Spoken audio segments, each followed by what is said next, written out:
Tidiane Chérif Diop pour toutes ces informations. Mesdames, Messieurs, merci de nous recevoir chez vous. Nous allons parler d'intelligence artificielle avec Madame Diop Koumba Niang. Bonsoir. Bonsoir Der. Vous êtes formatrice au Centre régional de formation des personnels de l'éducation de Fatick. Vous êtes également une ancienne de l'école Mariama Ba. Oui, merci beaucoup Der. Je voudrais tout d'abord vous remercier pour l'invitation qui m'a été faite ce soir pour venir donc parler un peu du discours du concours général que j'ai eu l'honneur de faire et qui effectivement porte sur l'intelligence artificielle. Effectivement, je suis une ancienne élève de la maison d'éducation Mariama Ba et d'ailleurs j'en profite pour saluer Fatih Dieng, qui est ma filleule, qui est ma petite sœur, que j'ai devancée à la maison d'éducation Mariama Ba et qui a beaucoup facilité cette invitation. J'en profite aussi pour vous remercier vraiment de cette invitation. Alors comme je l'ai dit, l'intelligence artificielle qui a été au cœur du discours d'usage du concours général 2023. Mais avant ça, c'est quoi le rôle du centre régional de formation des personnels de l'éducation? Voilà, le CRFPE, le Centre régional de formation des personnels de l'éducation, est un bras technique de l'inspection d'académie, dont le but est de mettre en avant un référentiel de formation pour les enseignants, notamment au niveau de la formation continue, mais aussi au niveau de la formation présentielle. Et pour la présentielle, nous recevons chaque année des élèves maîtres issus du CREM, le concours de recrutement des élèves maîtres, que nous formons sur place. Et ensuite, nous nous chargeons aussi de faire un peu un encadrement pédagogique, mais aussi un contrôle pédagogique de tout ce qui se fait dans nos classes. Donc nous sommes chargés aussi d'appuyer les enseignants qui sont en classe. Donc pour ce qui est du rôle du formateur, vous êtes des formateurs de formateurs, quoi, en quelque sorte. En quelque sorte, parce que déjà l'enseignant, vous savez, c'est le premier entrant de qualité dans le système éducatif sénégalais. C'est votre rôle de former les formateurs. De former, en quelque sorte, ceux-là qui sont chargés aussi de former nos enfants. Voilà pourquoi donc nous prenons cette tâche avec beaucoup de sérieux et nous le prenons à cœur parce que quand même nous savons un peu l'apport important d'une bonne formation, surtout d'une bonne formation des enseignants. Alors comme je disais, l'intelligence artificielle était au cœur du discours d'usage du concours général 2023. Mais déjà, dites-nous, c'est quoi l'intelligence artificielle? L'intelligence artificielle est un domaine assez complexe de l'informatique, il faut le dire. Et je crois que tout à l'heure, vous avez relevé le paradoxe. C'est un professeur de lettres qui parle d'intelligence artificielle. Et donc, bien évidemment, nous avons voulu simplement, à travers ce travail, montrer que nous sommes dans le cadre d'un système éducatif évolutif qui évolue depuis fort longtemps. Mais excusez-moi, rien d'étonnant puisqu'il y a une dimension philosophique à l'intelligence artificielle. On va y venir. D'ailleurs, on parle de l'éthique de l'intelligence artificielle. Exactement. Donc allez-y. Donc c'est ça. Donc finalement, l'objectif était vraiment de voir quels sont les apports positifs que l'intelligence artificielle pourrait vraiment avoir dans le système éducatif. On a parlé d'opportunités. Et par rapport maintenant à ce que nous voulons atteindre comme objectif dans le cadre de l'éducation, qu'est-ce que nous pouvons utiliser comme outil intelligent pour nous permettre vraiment de progresser. Et quand je parle de nous, je parle un peu de tout le secteur de manière générale, mais surtout de ces différents acteurs, notamment les enseignants et les apprenants. Donc les enseignants ont à gagner dans l'utilisation des outils de l'intelligence artificielle. Les élèves aussi. Les défis, des opportunités avec des défis à côté. Donc quelles ont été les opportunités identifiées, mais également les défis? Très bien. Concrètement, au niveau des opportunités, par exemple pour les apprenants, rien que pour les apprenants, aujourd'hui, avec certains outils d'intelligence artificielle, les apprenants peuvent gagner en autonomie. C'est-à-dire, l'autonomie ne voudrait pas dire complètement se défaire de la présence de l'enseignant. C'est quand même, c'est une présence plus qu'essentielle, notamment dans ce que nous appelons l'interaction humaine. Donc l'enseignant, c'est le pédagogue qui encadre et qui entoure l'enfant de cette affection qui lui permet quand même de pouvoir apprendre convenablement. Mais au-delà de cela, l'enfant a la possibilité de faire ses recherches, des recherches personnelles, et même de promouvoir des recherches en groupe, ce qu'on appelle des travaux de groupe. Donc, il peut simplement interroger un outil, et sur la base, par exemple, d'un exposé ou d'un travail quelconque donné, il peut véritablement trouver tout ce dont il a besoin pour étayer ses recherches et étayer son travail. Donc, c'est plus qu'essentiel. D'autant plus qu'aujourd'hui, on parle beaucoup trop d'ailleurs du niveau faible des élèves. Exactement. Et donc, c'est le moment d'avoir une supplémentation, ce que j'appelle la supplémentation cognitive. L'enfant peut aller vers les connaissances, vers le savoir, pour devenir autonome et essayer même de résoudre à son niveau propre ses propres lacunes. Donc, l'enseignant se retrouverait un peu allégé dans sa tâche quotidienne. Donc, rien que cela. Maintenant, si on regarde un peu du côté des enfants qui vivent avec des handicaps, Moi, j'ai eu la chance, quand j'étais au lycée Malick Sy, n'est-ce pas, d'avoir les enfants issus de l'INEFJA. Et donc, souvent, ce sont des déficients visuels. Et effectivement, ils ont une sorte de tablette avec laquelle ils travaillent. Maintenant, avec l'intelligence artificielle, on peut directement aller dans ce qu'on appelle un système de tutorat ou d'assistance intelligent, où l'enfant, au lieu de rentrer et d'amener ses travaux à faire à la maison, peut les exécuter sur place et avoir la réponse. Et donc, interagir avec ses autres camarades qui sont dans la classe. Donc vraiment, c'est un apport immense pour tout le système et surtout pour les apprenants.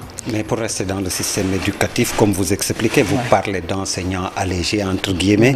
Mais à terme, Madame Diop, est-ce qu'on ne peut pas craindre que l'homo sapiens sapiens soit détrôné par la machine, que l'enseignant soit remplacé tout simplement par cette machine? D'ailleurs, moi je vous dis que vous avez parfaitement raison de soulever cela, parce que même dans mon exposé, j'ai insisté un peu sur les menaces, n'est-ce pas, de l'intelligence artificielle, notamment sur le système éducatif de manière générale.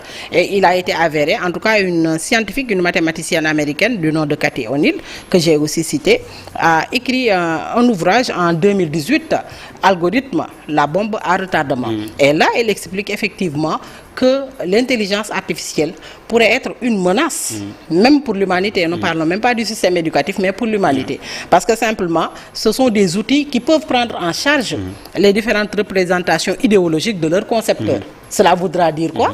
Puisqu'aujourd'hui, on parle un peu d'un monde dénudé de vices et autres, c'est-à-dire quelqu'un peut mettre en avant des contenus violents. Ou des contenus xénophobes. Et à partir de ce moment maintenant, tout cela expose les enfants, surtout les plus jeunes en tout cas, qui n'ont pas la maturité requise, n'est-ce pas, pour déceler un peu tous ces mots à l'intérieur des données, à l'intérieur des ressources. Eh bien, ils sont exposés. Et ça même versé dans la science-fiction.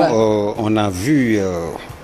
c'est du cinéma, mais l'homme cyborg, le Terminator avec Arnold Schwarzenegger à l'époque, et le dernier film Mission Impossible de Tom Cruise, qui est actuellement à l'affiche. La publicité est gratuite, Dead Reckoning, je sais pas. C'est une machine qui est au contrôle et qui manipule l'homme. Est-ce qu'on ne peut pas craindre encore une fois que l'homme qui a créé la machine soit finalement contrôlé par cette dernière?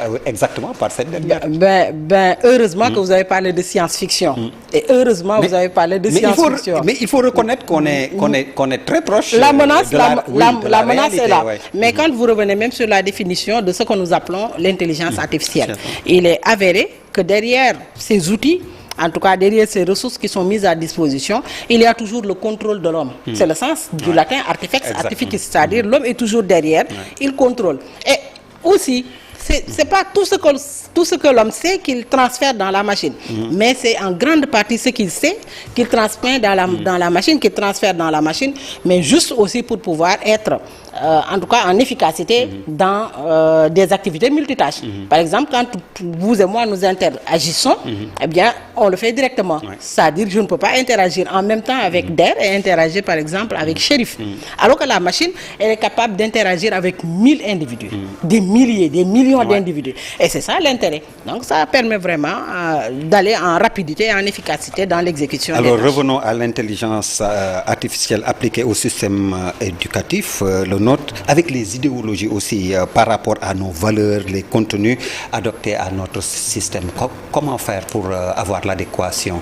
Je suis bien heureuse de vous entendre parler vraiment de cette adéquation entre ces outils innovants ces ressources d'intelligence artificielle et le référentiel culturel que nous avons. Effectivement, nous avons un référentiel culturel. Et heureusement, dans les différentes politiques éducatives qui ont été mises en œuvre, eh bien, ce référentiel culturel a été pris en charge. Et ce, depuis la loi d'orientation de 1971. La loi d'orientation, d'ailleurs, de 1991 est revenue pour insérer davantage la culture dans les curricula, c'est-à-dire nos formes d'enseignement. Le curriculum, c'est un pactage de programmes, d'outils pédagogiques, didactiques, de modalités d'évaluation, d'approches pédagogiques, etc. Donc, on est revenu pour dire, attendez, il faut enseigner le mot sénégalensis, mais l'enseigner dans ses ressources, dans son référentiel culturel et social. Et c'est là où véritablement c'est important d'en revenir toujours aux législateurs. Et donc vraiment on est bien encadré en tout cas pour ce qui est du référentiel culturel. Donc à ce niveau je crois qu'il n'y a pas crainte à se faire. Notamment dans l'exécution normale de tout ce que nous avons mis ensemble comme référentiel, en tout cas didactique ou pédagogique. Vous dites pas trop de crainte, même si on voit l'exposition que nos enfants ont avec ces machines, et même nous adultes. Oui, vous avez raison. Effectivement, avec cette mise à disposition presque gratuite, c'est ça, parce que je suis éducatrice, donc forcément j'y crois. Et puis, je l'ai dit dans mon exposé, heureusement que ces 10 dernières années, on a énormément progressé en matière d'éducation. Beaucoup de belles choses et de bonnes choses ont été faites. Nous qui sommes à l'intérieur, eh bien, nous avons pu voir de visu les différentes réalisations en structure, en présence pédagogique, en organisation. Et donc, cela ne fait que nous réconforter, en tout cas dans la mission que nous sommes en train de mettre en place. Beaucoup de belles choses, mais on n'arrête pas de dénoncer le niveau de plus en plus faible des élèves, mais aussi de leurs encadreurs. Oui, vous avez peut-être raison, mais je voudrais aussi à ce niveau en revenir encore, n'est-ce pas, à ces curricula. Et effectivement, quand il a été question de réfléchir sur l'importance de l'intelligence artificielle, sur ses apports, ses opportunités, l'objectif était effectivement d'en venir à ce problème, c'est-à-dire permettre aux éducateurs de pouvoir se ressourcer suffisamment, mais permettre aussi aux enfants de relever leur niveau. Parce que quand même, l'un ne pourra pas se faire sans l'autre. Donc, en quelque sorte, et j'ai l'habitude de le dire souvent aux enseignants, s'il y a une erreur quelque part, parce que maintenant, il est interdit de parler de faute, il n'y a pas de faute, il n'y a que des erreurs. S'il y a une erreur quelque part, quand on la soulève, quand on la relève, il faudrait en chercher les causes. Et non pas simplement dire que c'est la faute aux enfants.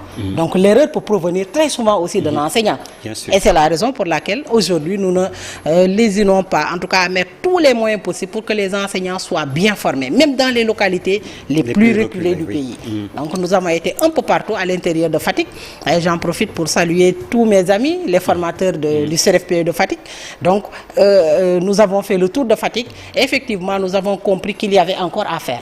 Et c'est heureux maintenant qu'on parle d'intelligence artificielle qui pourrait nous permettre à relever, n'est-ce pas, ce plateau technique que nous sommes en train de fournir. Alors, Madame Diop, Koumba Niang, comment est-ce que vous avez apprécié globalement le concours général 2023? Bon, moi, j'étais dans un petit nuage, c'est vrai. Peut-être que mon appréciation ne serait pas très objective, plutôt subjective, parce que j'ai été effectivement choisi pour participer. Droit. Vous pouvez, hein? Voilà, c'est ça. Je suis vraiment, c'est mon ressenti. Oui, donc, j'ai été choisi pour faire partie de. Non, du tout. Je suis relax pour faire partie donc de l'équipe de rédaction. Et bien évidemment, j'en profite pour saluer et remercier la coordination qui s'est faite autour du ministère de l'Éducation nationale pour accompagner ce concours général. Et en passant, je fais un coucou à l'IGEF, Madame la doyenne, qui a été d'un apport important dans tout cela. Donc, une coordination qui a été très présente, mais aussi un comité scientifique qui a vraiment mis tout à notre disposition pour que le travail soit bien mûri. Il y a eu le CIMEN, le PROME, etc. En tout cas, tous les démembrements du ministère ont contribué à la réussite, n'est-ce pas, de ce travail. Et pour vous, comment faire pour booster les filières scientifiques? Parce qu'on voit qu'il y en a de moins en moins et qu'il y a de plus en plus de littéraires, de profils littéraires. Comment est-ce qu'il faut faire pour inverser la tendance? Vous savez, c'est tellement pris à cœur maintenant, n'est-ce pas, en tout cas, le fait d'orienter davantage les enfants vers les filières scientifiques, ou en tout cas de les pousser en tout cas à fréquenter ces filières scientifiques. C'est tellement d'actualité qu'en 2015, quand Monsieur le Président de la République, son Excellence Macky Sall, a présidé le Conseil présidentiel sur les assises nationales de 2014, eh bien, la première décision a été de réorienter le système éducatif vers les mathématiques, les sciences, le numérique, les technologies et l'entrepreneuriat. Donc, pour vous dire que c'est maintenant inscrit dans les curricula. Et toutes les politiques sont mises en œuvre vraiment pour permettre aux enfants d'aimer d'abord, parce qu'il faut aimer pour pouvoir fréquenter ces filières scientifiques. C'est pas facile, donc ça demande énormément de temps, énormément de moments de sacrifice, ce qui n'est pas évident, surtout avec l'évolution technologique que nous connaissons. Les enfants aiment beaucoup jouer, mais je vous assure qu'il y a du bon qui est en train d'être fait dans nos écoles et qu'effectivement, quand vous comparez par rapport, par exemple, à 2012, nous sommes pratiquement à 30% de taux de fréquentation des filières scientifiques. Donc, c'est pas mal déjà. C'est pas mal. Maintenant, ce qu'on voudrait, c'est que ce taux-là augmente et qu'on puisse avoir au moins vraiment la moitié de nos élèves. Jusqu'à 50%. Pourquoi pas dans les filières scientifiques. Et je crois que vraiment, on peut encore continuer à avoir confiance, en tout cas, dans ce système éducatif-là, parce que bien des choses sont en train d'être faites et de bonnes choses surtout. Vous avez l'ADN Mariam Abba en vous.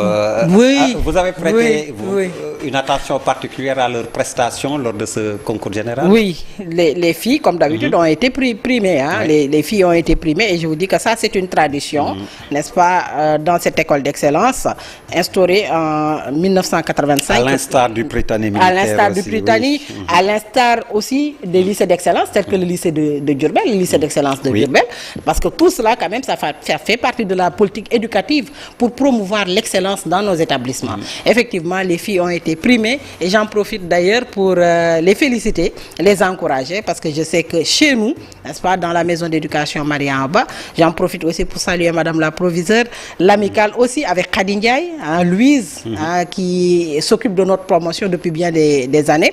Eh bien, je vous assure que on est depuis toujours dans ce processus d'excellence. Parce que déjà, au niveau de la formation, il y a beaucoup de sérieux. L'élève qui sort aussi, quand il sort avec son baccalauréat, eh bien, il est préparé à devenir un professionnel aguerri. Aller dans toutes les sphères, au niveau social, économique, politique, vous verrez des professionnels aguerris. Pourquoi? Parce que ayant développé très tôt le principe de leadership dans les différentes activités. Donc vraiment, j'en profite pour féliciter mes promotionnaires, féliciter en tout cas toutes les promotions, toutes les générations qui sont sorties de la maison d'éducation Mariam Abba. Vous voyez un peu le travail de Fatih. Oui. Ah, Fatih, c'est une battante. Excellente ambassadrice. Excellente ambassadrice aussi de la maison d'éducation Mariam Abba. Alors pour terminer, pour résumer tout ce qu'on a dit, que vous avez dit sur l'IA, l'intelligence artificielle, je retiens donc outil fantastique. Si c'est utilisé à bon escient pour la science, la technologie, l'astrophysique, etc. Mais entre de mauvaises mains, c'est la catastrophe. Et particulièrement donc pour, par exemple, l'information, avec des possibilités de manipulation et donc de désinformation avec des conséquences incalculable. Vous êtes bien imprégné du sujet. Hein? Vraiment, c'est effectivement cela. Parce qu'en réalité, dans les menaces, il a été question de voir un peu les effets néfastes de la mauvaise manipulation des outils d'intelligence artificielle. Et Cathy O'Neil, je vous l'ai cité tantôt, a écrit un ouvrage qu'il appelle Algorithme, la bombe à retardement. Cela voudra dire quoi? Que si on y prend garde, on risque en lieu et place des outils d'intelligence artificielle de ne concevoir que des armes fatales. L'arme fatale, vous avez suivi un peu ce film? Eh bien, on aura des armes fatales beaucoup plus puissantes que celles que vous connaissez. Donc, faisons attention quand même à son usage. Il faudrait que son usage soit bien encadré. Et heureusement qu'au niveau du ministère de l'Éducation nationale, et même au niveau stratégique, au niveau de l'État, avec notamment le data center, avec la fibre optique de l'État, on est en train de voir comment encadrer cet outil pour qu'il soit mieux utilisé, notamment dans nos établissements. Merci Madame Diop. Je vous remercie, c'est moi qui vous remercie. Merci à vous également, Mesdames, Messieurs, de nous avoir reçus chez vous. Excellente suite de programmes sur la TFM, la télévision Futur Média. Merci, bonsoir.